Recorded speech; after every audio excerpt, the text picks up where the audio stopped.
That brother. Boker Tov. Today's daf is Daf Kufayin Gimel and Bobasra as we learn Chachin Kol Beis Yisrael and Asun Basar v'Shivya. In the Mishnah of yesterday's daf, we were just discussing, right? Why can't they force him to sell it? Why can't the poor brother force the rich brother to sell? Apparently, the Gemara held that when you had family left real estate, you don't sell that real estate. Try not to sell it. Back in Shnai Mochsen, we had that if two people are fighting over something or they can't agree, if there's not enough to split it out down the middle, then you could sell it. That's an option, to sell it and split the proceeds.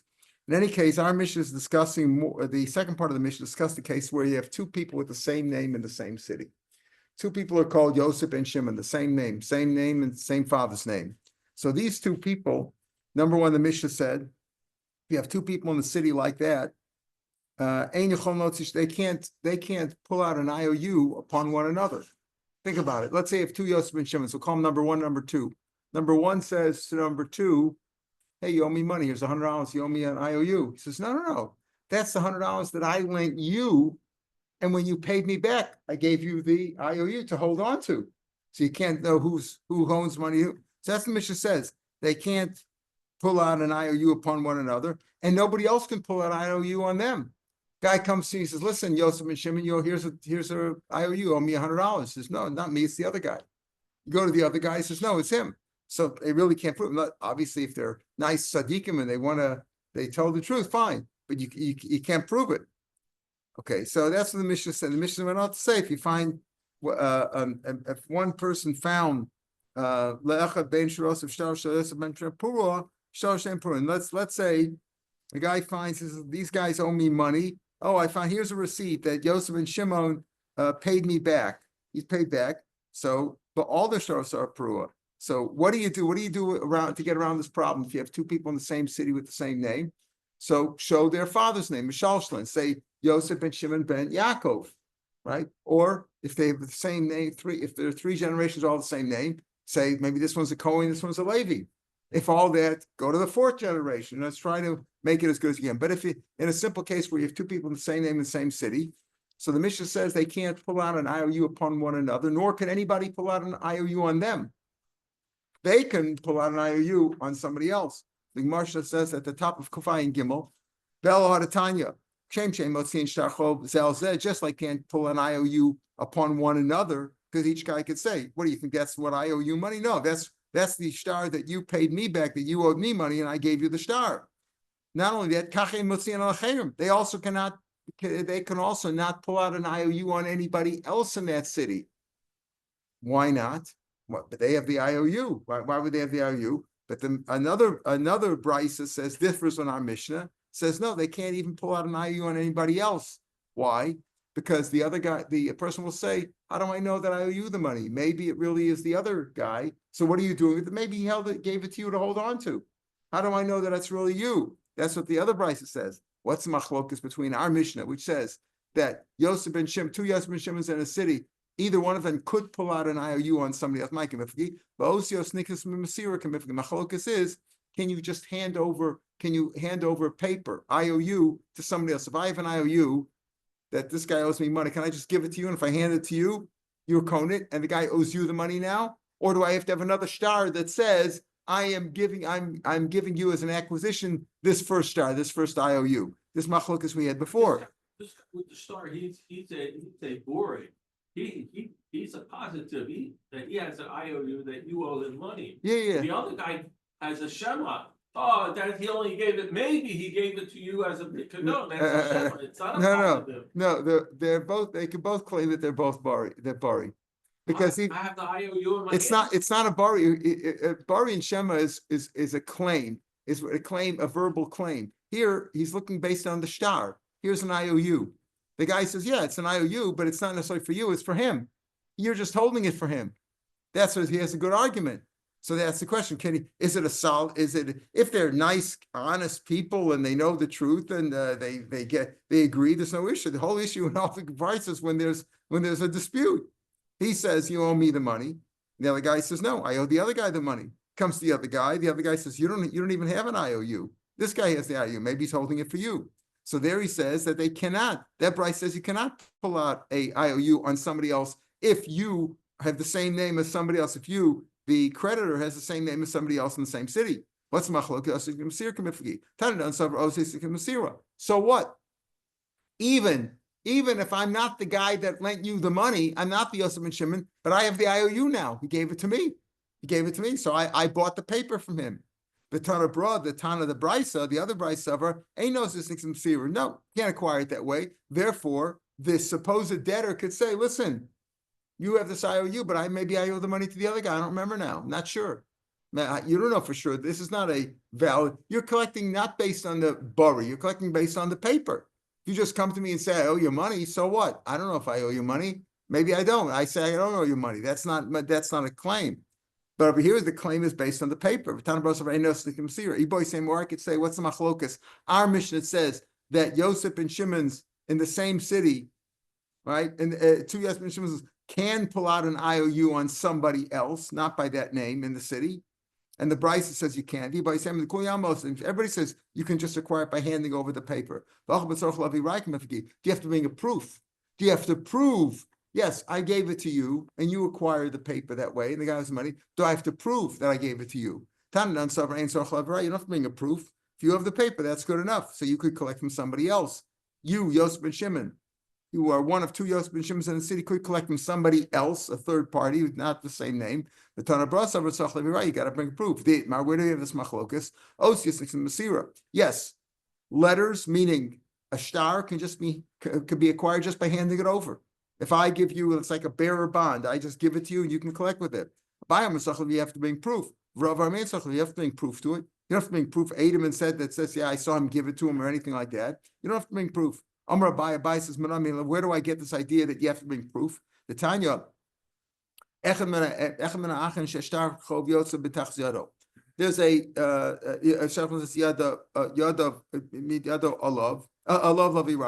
Here's you have a case like this. Let's say the father was owed money. Father had a bunch of sons, and one of the sons, the father died maybe, now one of the sons has the IOU in his hand. Now, what does that mean? He's claiming that the father gave me the whole IOU, I own the whole thing. Or Malva. Maybe one of the sons has this IOU that was written over from the creditor to the debtor, and one of the sons holds the paper, says that the money is all owed to me. The other brothers say no, it was all shared. We're part of Yerusha. We inherited this paper from our father, and he owes it to all of us. He has to bring a proof. My love within Lachmini. So Abai says everybody has to bring, just like in this case of the brothers, he has to bring a proof that it was his only, that his father gave it to him.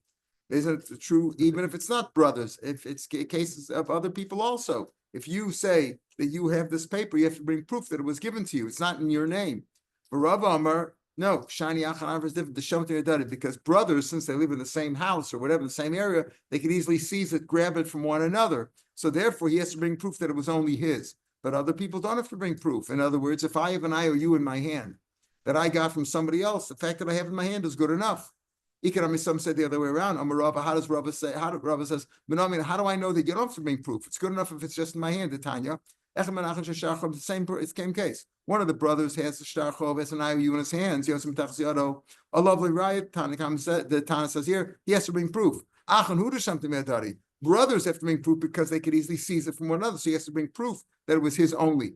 Don't have to. That's what he says. Bayam or no. Bay says, everybody has to bring a proof. The Chiddush is even brothers. Since they do grab from one another, they're very careful. Brothers can cheat from one another because their paper's around. It's not like you have to go to somebody else's house to break into their house to steal the IOU. Brothers can easily steal it, and therefore they're more careful, and therefore they don't have to bring a riot. They also have to bring a riot. So you can't bring a proof in this case either Abai and Rava, but Abai says you have to bring proof, and Rava says you don't. In other words, it's machlokes. Abai and Rava is a machlokes between the two Mishnayos. Our Mishnah says you don't have to bring proof.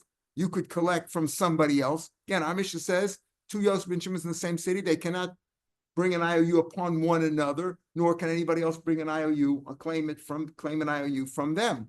But they could claim from somebody else. Why? Why can't the guy say, listen, how do I know that the paper is yours? Maybe it's the other Yosef ben Shimon's, because I'm holding it. Osios Nikas Masira, and I have to bring a proof. Whereas the other one says that Bryce says, no, you have to bring proof, otherwise it's not Nikdin. Belo Haratanya, the first of the white lines in the Gemara. Now we have a third Brysa. It's a second price, but a third machlokus in this idea. Just like they can pull out an IOU. These two Yosef and Shimon's in the same city can pull out an IOU on somebody else. They can also bring a proof. They can also bring an IOU upon one another. See, our Mishnah says they can't bring an IOU upon one another. Nobody else can bring an IOU on them, but they could bring an IOU on somebody else. The Bryce that we quote at the top page says just like they can't bring a IOU upon one another, and certainly nobody could bring a IOU on them. But the Bryce said they can't even bring in on anybody else either, because the other debtor could say maybe I owe the other guy unless there's proof, etc. Okay, that's what the Bryce says. If there's proof, even in a case like that, where the Bryce says, well, they can't, nobody else, they can't bring a chov upon one, because the other guy could say, maybe I owe the other guy. But let's say he comes with an IOU, this Yosef Shimon, and he has an acknowledgement or an authorization from the other guy to collect it. What are you going to claim? That it's the other Yosef and Shimon that you owe money to? He gave me an authorization to collect. That's different. If you have all that, that's okay. But now this other Brisa says that just like you could, just the opposite, just like you could pull a Yosef and Shimon could pull out an IOU on somebody else, they can also pull out an IOU upon one another. Now we said before, what's the problem with that? When Yosef Shimon number one pulls out a number two and he says, here, you owe me $100. The guy says, no, that's not $100 I owe you. That's $100 that I paid you, right? That you owed me and you paid me and I gave you that. I gave you the IOU, so I can't collect it again. Now you want to pull it on me. This Brisa says they could collect. What's the machlokas here between our Mishnah and that Brisa? What's the machlokas? Because we had this idea before. Sometimes a man wants, I want to borrow $1,000 from that rich man. And I'm afraid I'm going to grab him between Mincha Marav. Maybe, he'll say, okay, but where's the IOU? I don't have time to get a scribe. So I go to the scribe and I say, write down for me that I owe this guy money. And I'll hold on to it because this way he'll give me the money right away because I'll give him the IOU. Even if it's two Yosef and Shimon's, both of the Malv and the Lover, both Yosef and Shimon, he thinks he can collect with it. So that's the issue over here. Tana Didan Savar Tana holds,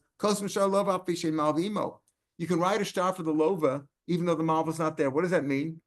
Like I just said, you could write a star, the Lova will have it, and then we'll get the $1,000 from the rich guy, he'll give him the IOU, right? But over here, what'll happen over here? If you say that you can write a star for the Lova, even though the Malva is not there, what's the risk that in a regular case you have two people, but there's a Malva and a Lova with two different names, and the Lova says, "Subscribe, write this down that I just write this and sign this. Have Adam sign. The Adam will sign that this guy lent me the money. He didn't lend me the money yet, but I'm going to use it. I'm going to give it to him as he can collect the money from right now because I want it handy. So otherwise he won't. If when I get him to give me the money, there's no IOU and you have to go get a scribe, he won't give me the money. So I have it ready. What's the risk that I drop it? I drop the star. He picks it up and says, "Look, you owe me $1,000, even though the loan and everything." But you can do that. It's the Lova's risk. If you hold that, what'll happen? Zimin, the third of the wide lines in the Gemara. Zimin to Ozla Gabi Safra. So this guy will go to the Sofer, the Sadi, and the witnesses. Vamil will tell him, listen, Kisli Shtar, the meaning of the Mesif Yosef and Shimon and Chaveri. Give me a star that I want to borrow money from my friend who has the same name as me, Yosef and Shimon. To write the star for me. Think about it. After they sign it and after they write it and sign it, Nikitla, he holds it for Amalei, Havli Meir the Yasminoi. Now he's got to go pull that star. The star was written. Write a star for me that I owe that Yosef and Shimon $1,000. Okay, and you can write it for the low if he wants to write it in advance. Fine. Then after it's written and signed, he uses that as if he's the creditor and takes that to Yosef and Shimon. The other husband says, "You owe me $1,000. Look, I got a star here." That's what he thinks. So our Tana says, since you could do that, we have to prevent it. Therefore, one Yosef and Shimon cannot collect from another Yosef and Shimon in the same city, the same night. You can't do it because this might happen. He'll go and write the star. Why will they write a star and sign it on two Yosef and Shimon? Won't they anticipate this? Yeah, but our mission holds you can't collect it. Like you can't collect it. Two Yosef and Shimon with the same name, the same city, cannot collect an IU from one another. Because the other guy could always say, it's not me that owed you money, you owed me the money. Right? You could always argue this back and forth. That's what our Tana is. Tana Brosover, but the Tana of the Brisa, who says what? You could collect money. Why? Ain't cost a shar lova. You never write a star that way. You don't write a star for the lova in anticipation of the upcoming loan. you can't write a star for the lova that what $1,000 was handed over from number one to number two unless they're both there. So then that'll prevent that kind of an issue. So therefore, you could collect from one another. Two Yosef and Shimon's in the same city could collect from one another. So what am I doing with the star? What do you mean? I have the star. Obviously, that means you owe me the money. He says you returned it. Tanis is not worried about that. Nimtza le'echa ben Shosef shtar shel Yosef ben Shimon parua. Let's say one of them finds one guy finds among his documents that the star of Yosef ben Shimon is paid off, even though he still has the IOU, shtar shnei and Peru, and they're both paid off. In other words, he said that the star, like a man has maybe died, and he left among his papers like a receipt that says that, the money that Yosef ben Shimon owes me is paid off. He paid off. I didn't give him a chance to give a receipt. He trusted me. It's paid off, so they're both paid off because it says the loan that Yosef ben Shimon owed me is paid off. So if let's say they both had money, both Yosef ben Shimons in that city had loans that they owed this guy who died. They're both paid off because it says Yosef ben Shimon parua. Go prove. In other words, you have an IOU. Let's say these some have an IOU that Yosef ben Shimon owes them money, so they're going to go after Yosef ben Shimon. Yeah, but you have a star that says that it's been paid off. In other words, the deceased left paper saying Yosef ben Shimon paid me off the loan. You don't know which Yosef ben Shimon. They're both paid off. So more time to the Nimsa. Because you found that kind of a document among the papers of the deceased. Hello, Nimsa. If you didn't, Motzi Mapik, they could pull from one another. What we just said, we learned, what's the difference? We just said in the Mishnah that nobody else could pull out an IOU on them, right? We said, you can't pull out on other people, but nobody could pull out. Everybody agrees that nobody could pull out a star on them, right? Both the Brysa said, one Brysa said that just like they can't pull out a chov on one another, they can't pull out on somebody else. The other Bryce said, says they push but everybody agrees that nobody can make a claim on them. So what do you mean if you find among this deceased a document that says, Yosef ben Shimon's loan that he owed me money is paid off? They're all paid off, both Yosef ben Shimon's, because you don't know which one it is, right? But what's the difference? Nobody could pull out a shtar chov on them anyway, as we said, because we pull out a shtar chov on them and say, hey, you Yosef ben Shimon owe me money. Maybe it's the other guy. We're speaking about you know which guy it is. Why? Because it says the third generation. It says Yosef ben Shimon ben Yaakov. So they had different last names. They had different grandfathers' names. So you know whose it is, right? So you know whose it is. In other words, that's what we're speaking about over here. So if that's the case, if you know the grandfathers, you just said that you found a receipt, or it's like a receipt. Among the deceased paper, he says, Yosef ben Shimon owes me money, it's paid off. So they're both paid off. So the Gemara said, what do you mean? You can't make a claim on that anyway. No. It means when the IOU had the grandfather's name in too, so you know which one it is. So if you know which one it is, look at the receipt, which one it says. The answer is the cost. If you say they wrote the grandfather's name, so you know which Yosef ben Shimon is, the next day look at the receipt. So look whose name is written on the receipt. Why do you say they're both paid off? In the IOU, it says Yosef ben Shimon ben Yaakov, but in the receipt, it just says Yosef ben Shimon. So now you don't know which one's paid off. You know, saying you know which one's paid off. So therefore, yes, if it just says Yosef ben Shimon, then even if there's no receipt anywhere, you can't collect from Yosef ben Shimon. You don't know which one to go after. Each guy can say maybe it's the other guy. I don't know, right? I don't know. Even if you say one's Bari, one's Shema, maybe they're both Bari. Maybe they're both Bari, or maybe they're both Shema. Guy could say, listen, I don't remember that I lent you this money, but I have an IOU here. You know, they could both be Bari, both be Shema. Amar Avoshia, you're right. If there's no document, a guy just says, I'm sure you owe me money. The guy says, I'm not sure. So you could say Bari Shem Bari Yadif, or we hold also like the other sheet. You leave the money where it's a muhsik. The machlok is about that. Do you say Bari Shem Bari Yadif, or do you say look at the muhsik? Amar Avoshia b'shalashim b'shtarvim shalashim b'shova. Therefore, he knew that, in other words, the original document had the name in there, so that in theory, had the deceased lived, he could have said, listen, you owe me money, Yosef ben Shimon ben Yaakov, not the other one. But the shover says Yosef ben Shimon, so you don't know who was paid off. Abai Amar Hachikam, and this is what the Mishnah means when it says Nimsa lecha ben Shosef Shasha Yosef ben Shimon parua, Nimsa lelova ben Shtarosav the lova, not the malva. The lova found among his papers, Shtar Shel Yosef ben Shimon alai parua. The lova says this document, in other words, he says, among the document, he found Shtar Shel Parua, and he says, listen, the lova says, the lova died, not the malva. The lova found among his papers, they found in the lova's papers, he says that a star that says Yosef ben Shimon alai parua was paid off. Then Shtar Shel Parua, and they're both paid off because you assume that's a receipt. That's a receipt for either one. In other words, he has a receipt that I paid off Yosef ben Shimon. So which Yosef ben Shimon it is, he can claim both of them. Kate said Yasu. So the Mishnah says, okay, if they both have the same name, what's ways around it? Use the third name, use the grandfather's name. Tanim hayu shneim kohanim. Let's say they had the same grandfather's name. They're both Yosef ben Shimon Yaakov, and they were both kohanim. So what do? Yichtav v'doros, go to the next generation. Right. Yosef ben Shimon ben Yaakov ben Yitzchak, whatever, go to the next generation. So try to make it as clear as possible. Homer of no star ben Shirosa Parua. A man says, listen, this star a man says to his son before he died, this star among there's one star among all a lot of people owe me money, but one of them is paid off already. Star ben Shirosa Parua. Any day as it doesn't one star's company, you can't collect many of them. Can't collect many of them. Why? Because it's like he said, I have a general receipt. There's a receipt that somebody owed me money and paid it back. You don't know which one it is. You have to assume they're all. You can't collect many of them. Let's say one guy, he owed money, let's say to Reuven, Shimon, Levi, Yehud, etc. And there were two stars for Reuven. But Reuven lent me money twice. And he says, one of them is paid. And he said, one of my stars is paid. So if Reuven had two loans, in other words, if Reuven, Shimon, Levi, Yehuda, they all had lent him money once, and he says one of them is paid off. And he said one of my loans is paid off. You don't know which one it is. You have to assume they're all paid off. But let's say Reuven had two loans there. Reuven had lent him money twice. He lent him $100 and lent him $1,000. And he says one of them is paid off. So we assume Hagado Perua, the greater one is paid off, $1,000 by Kotnena Perua, because only one of them is paid off.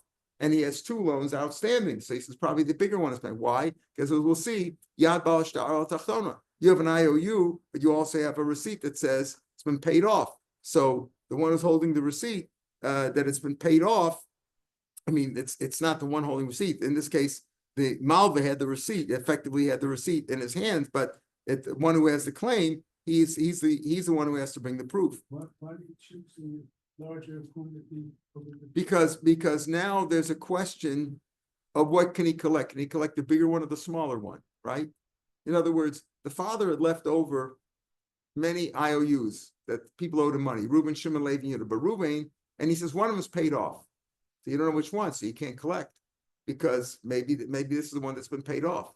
But if Reuben had lent his father two loans, $1,000 and $100, and he says one of them is paid off, you have to assume that the large one is paid off. In other words, he has less of claim because when he goes to Reuben, he says to Reuben, listen, I know you lent my father $1,000 and $100. I don't know which one's paid off, right? You don't know which one's paid off. If you don't know, you have the lower hand because you don't know because it's not clear. You don't know. When you're not clear, you don't know.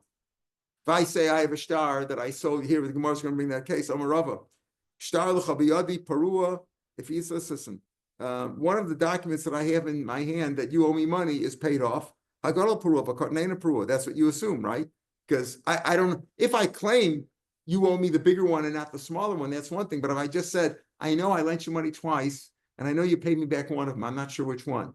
So it's not much of a claim, right? I don't know. So I have to assume I have the lower hand here because I don't know which one. I don't have a claim of $1,000. My claim is for sure $100. But like $1,000, I don't know. Maybe that one's paid off. So the big one's paid off. Let's say he says, your obligations to me, the money that you owe me is paid off, and everything's paid off because the money you paid, the money you owe me could be the $1,000 and the $100. So it says the loan that you have with me that I owe you is paid off. You assume it's the whole thing. He said, well, what do you mean? If he says, Sadai mechur lecha, my field is sold to you. Which field is it? Sada gedol mechur lecha? Would you say it's the bigger one? Or Sadeh Yeshli, not Sadai, not this field, not Sadi, this field. Sadi means my field. Sadeh is a general meal, like fields, like fish.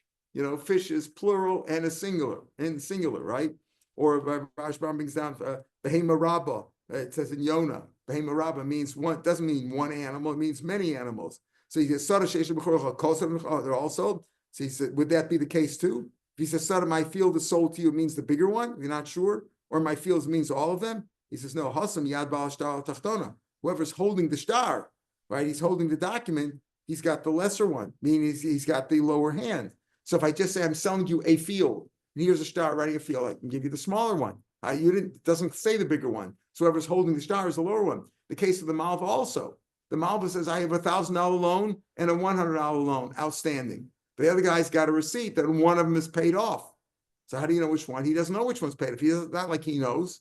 He doesn't know. He says one of them is paid off. You don't know. He has the lower hand. Let's say, unfortunately, many people in Israel have gotten into trouble. This too with guarantors. They want a guarantor on the loan or on the sale. So a guy lends money through a guarantor. Lo yifrim an arav. You shouldn't collect from the arav, but rather go to the borrower. So let's say the creditor says, on the condition that I want to be able to collect from either one, then yifrim an arav, he can go after even after the guarantor. Now, when the Mishnah says, if you lend him money, ayidei an arav, you shouldn't collect from the arav. What does that mean? Can't collect it all from the arav? And what's the purpose of the arav? Right? What's the purpose? So we'll see. If the debtor has money, then bekach, even if he said, I'll on the condition I collect wherever I want, but if he says if the lova has assets, well, you probably shouldn't go after the arav, you should go after the lova first. The used to say in another case, let's say a guy's getting married and he gives her a ksuba for $200, but the chassan is a pauper. He's in the yeshiva. He has no money. So they have a guarantor there also. Says, listen, tells the kala, the kala's family, I'll guarantee the ksuba if he can't pay it. Okay. Then, her husband's in the process of divorcing her, and they want to collect the ksuba, the $200 from the guarantor. Yet the rena hana, we force the husband to make her a neder that she can't, neder barabim, that can never be broken in public, that she can never have enough from him. Why? Because they suspect, there's a suspicion, since he's poor, he didn't make any money, he stayed in the kollel, and he doesn't have any money. And they suspect that they're poor, and they're making a conspiracy, a knunya, to try to get the money from the guarantor. He divorces her. Okay, guarantor, come up with the $200, and he takes her back. Let's say he's a Yisrael, he's not a Kohen. Takes her back. So they force the Baal, before you do that, before the guarantor is paid off, okay, first swear that she can never have enough from you, meaning you can't take her back. It said she'll have pleasure from you. Can't take her back. Because maybe they're going to make a conspiracy on the credit, on the guarantor's assets. The association will take her back. So he says, again, you have to suspect that if you're an Arav, and in other words, you got to be careful. If the guy has assets or is planning some shtick, you got to be careful. Only like the Rav Shapiro says, you shouldn't, if the lova has assets, go after his assets before you go after the guarantor. Then that'd be a guarantor, and that's right. You don't want to be a guarantor. Guarantor is responsible. They'll come after you. That's what many people have learned here in Israel, right? The guy can't pay the mortgage, and you're one of the guarantors. Your friend in America or South Africa said, listen, can you guarantee my kid he's buying an apartment there? You'll be the guarantee. Yeah, I'll do you a favor. Then it comes back to haunt them because it's responsible for it. Okay. What about the shuls that That's right. The shuls also, people have guarantors for the shul's mortgage. Yeah. That's even worse. That's even worse, right? So you got to be careful. Now, we're assuming now at the first line of the Mishnah said that if you lend money with a guarantor, you shouldn't collect from the guarantor. So what does it mean? You can't collect from the guarantor at all? So what's the purpose of the guarantor? So the Gemara says that. So he's my timer. What's the reason why you can't collect from the guarantor? Because we're assuming Rabbi Yosem Tabayel, I'll tell you what the guarantor meant. The guarantor meant, I'll make sure that the debtor shows up and that he shows up. In other words, my time at Rabbi Yosem Tabayel, Gav Rashim's, I simply guarantee that I'll bring him if you can't find him, I'll get him. I'll bring him. Gabra Shimza, you entrusted me to bring him to make him show up. I made him show up. Don't ask me for the money. I just made him show up. Maybe ask him. Maskul of Nachman, Haidina Parsoi. That's like the Persians do. In other words, what? That you can't collect it all? You can't collect from them. That sounds like a Persian kind of a rule. Says, well, what do you mean? Adarabba. Basar Arvazli, the Persian just the opposite. The Persians say that you're allowed to go after the guarantor before you even go after the lova. That's what happens sometimes, right? They go after the guarantor without even addressing the debtor. Whatever the reason is. Ella maybe is less money. I don't know. Ella Beidin, many times they want you to have a guarantor. They're not checking out the bank accounts, right? They just wanted somebody, they want another person that they can go after. Ella Beidina de Parsoi doesn't mean that the Persians say you go after, that the Persians say you don't have to go after the Arab at all. He just meant to say, when he says Hadina Dina de Parsoi, that they don't just have the Persians say you go after the guarantor first. Ella Beidina de Parsoi will have time to He meant it's like what your answer is not whether they go after the guarantor first or not, but it's like a Persian court that doesn't give a reason. What kind of a thing is that a reason? What's the purpose of a guarantor if he's not going to pay? If he doesn't have to pay, you say, if you have a guarantor, don't go after the guarantor. So what's the guarantor there for? Just to make him show up? So he showed up. So the lova shows up. He doesn't have any money. Don't go after the guarantor first. Even if there's a guarantor, you're obligated. You first have to go after the lova. If he can't pay, then you go after the guarantor, but you don't go after the guarantor first. If you lend somebody money with a guarantor, don't go after the Arab first. Im Amar, if he said, then the mission went on. Im Amar al Manas, this is the price, it says like the mission. Im Amar al Menashe par Misha Eretza. If he says, on the condition that I can go after either one, I can go after the lova or after the guarantor, he could go after him. Amar Funa. So first before we go into the detail of how we said it and whether if you go after the Arab first or not, he said you can't go after the Arab first unless he said, on the condition, when I lend you the money, on the condition that I'm going to go after whoever I want first. How do you know just because a guy says I'm guaranteeing that he really is obligated and he's responsible to pay? The Chsivit says, Yehuda said, remember Yehuda, we're going to come up to that now in Chumash and in the Parsha. Anochi aravenim yadi tavakshenu. I will be responsible. You'll come after me. Come after me. Remember Yehuda said, send Binyamin. I'll be responsible. Masler of Chista, ha kablanusi. That's different. That's a kablan. A guarantor, we'll see. The real difference is that a guarantor, you have to go after the lova first. If he doesn't pay, go after the guarantor. In the case of a kablan, he's also a guarantor, but he's a guarantor that you can go after him first.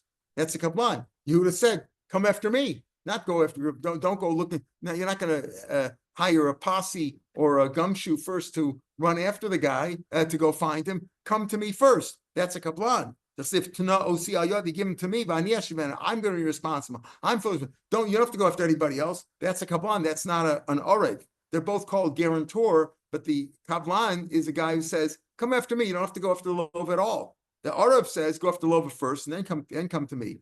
Elam Rav Yitzchak. So how do you know that an orev is responsible? The pasuk says in Mishlei, the Kach Bigdo tells the malva, the creditor, take his garment. Ki orev zar. He is you're responsible. You're a guarantor for the stranger. And because of a non-Jewish woman or whatever, a strange woman, you should take a pledge. But another pasuk says, "Beni, my son." Another pasuk in Mishlei, if you've guaranteed something for your friend, or takatul zarkabecha, you put your hands together for somebody else, and you took responsibility, or no kashter b'meificha, or you said something you shouldn't have said. You cursed your friend. You've been ensnared. You've been caught by the words of your mouth. In other words, either way, whether you've guaranteed money or whether you hurt the guy by speaking badly on him, I say so safer. But what you should do is this: Bini, he not sell and you'll be saved. And when you come into the palm of your friend, go soften him up and make him happy. What does that mean? If you've guaranteed money and he has money that you have money that he has to pay him, open up your hand, pay him. In other words, if you've guaranteed money for somebody, you got to pay him. you got to pay him. If you're the guarantee, you got to pay. Im lav, if it's not money, but you've cursed him and you have to beg forgiveness. Havilav Ram, send all your friends. Like, you know what they do today is they give a what's it called when the guy's about to be sentenced and they bring all kinds of letters of recommendation, saying, oh, he's a good guy, even though he committed all these terrible sins, all that. So bring many friends to give him accreditation, right? But it says if you owe money, if you guaranteed money, you got to pay it. That's the source. Amar Meimer. Arav the Mishtav and Machlokes Rabbi Yehuda. First, you want to say, that an Arav is responsible is really the Machlokes, the famous Machlokes we had before between Rabbi Yossi about like betting a smachta kanya or not, right? Rabbi Yossi was a smachta kanya, Arav is Mishtav, he's responsible. Rabbi Yehuda Amar smachta lo kanya, or Mishtav. What is a smachta? Okay, I'll pay I know I'm going to win on horse number 5. If I don't win, then if he doesn't win the race, I'll pay you, right? That's a smachta. Rabbi Yehuda, we pass Rabbi Yehuda says smachta lo kanya. He didn't really think he's going to lose. Rashbam says, "Kol de'i ave smachta." Whenever you say, because he figures he's going to win. So according to Rabbi Yehuda, we pass Rabbi Yehuda smachta lo kanya. Arav is not meshubed. I'm like, Rashi, how can you say that? Lameimer, how can you say that? We know we pass on a smachta lo kanya. If you bet on something, if this doesn't happen today, I'll give you $1 million. We know that that's not the halacha. Is I don't have to give you $1 million. That's smachta lo kanya. But our mishtabit, yet the guarantor is responsible. Go to court. Like you say, you're responsible to pay the shul mortgage, and you guaranteed it, or somebody else's. They'll come after you. Elam Ravashi, bahuana the kamehemenle, with this pleasure that the creditor gets. Why does it work? Even though you hold asmachta lo kanya, but over here with this pleasure that the creditor gets because he's trusted. You know what? We can't trust this kid. He doesn't have any money. We'll trust you. You're giving me pleasure. You entrust me. Gomer Misham Nafshe, so he obligates himself. That's why it works, right? And the Arav does work. Halachically, an Arav is responsible. However, as we said, you first have to go over in a regular case. I'm signing, fine, but you have to go over the lova first, or in the case of it happens here in Israel a lot with leases, right? You sign a lease and you have a guarantor. You have to go over the lessee first. Let him pay first. If he can't pay, then you go after the guarantor. So the Mishnah said, Mishnah said, if you say it on the condition, you lent the money, I'll go after whoever I want. You can go after whoever you want. No. Even in that case, that's only if the debtor has no assets. But if he has assets, you shouldn't go after the Arav. But what do you mean? How can you say that? How could Rabbi say that? But Midiktan, he the Sefer says that in the name of Shimon Gamliel. Shimon Gamliel says, if the lova has assets, benkach is a girsa, whether he said stam or whether he said I'll go after whoever I want, either way, you shouldn't go after the Arav. Whether he said stam, I signed it, or whether he said I'm going to go after whoever I want, you shouldn't go after the Arav if the lova has assets. Machal the Tanakama Savar, lo shnachi makes no difference whether the lova has assets or not. You can go after the Arav first, because you said I'm lending you the money on the condition that I can go after the lova or go after the Arav. If the Malva says, I don't feel like paying the If the lova says what? Yeah. The Lova says, I don't the lova says whatever the reason is. If you don't feel it, well, if you go to court and the lova says, I don't feel like paying you back, I don't feel like it, the court will make him pay.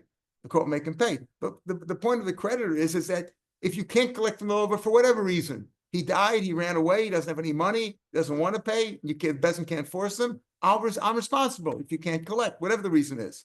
Of course, in a case where the lova has money and he says, I just don't feel like paying, so court will make him pay, presumably, or put him in jail.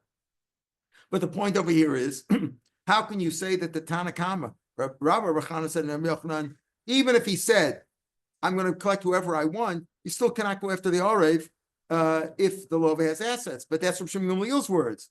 Rabbi Shimon Gamliel says, if the lova has assets, even if he said, I'm going to collect whoever I want, you got to get the lova first. The Gemara says no. Torah Messer is missing from the Mishnah. If you lend money to somebody with a guarantor, you shouldn't collect from the guarantor first, as we said. First go after the lova. If he said, if he said, on the condition I'm going to collect from wherever I want, Yifrim and Arav. He can go after the Arav first because he said, that's only if the lova doesn't have assets. But if the lova has assets, even if he said that, even if he said, in other words, that fits in with Rabbi Yochanan. Even if he said, I'm going to collect from wherever I want, still you should only go after the lova first, not after the Arav.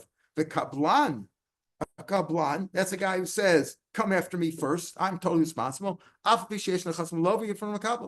if the lova has assets, you can collect from, if the Malva wants, he can go after the Kablan. You know, so he really has a choice. Shem Gamliel says, Rav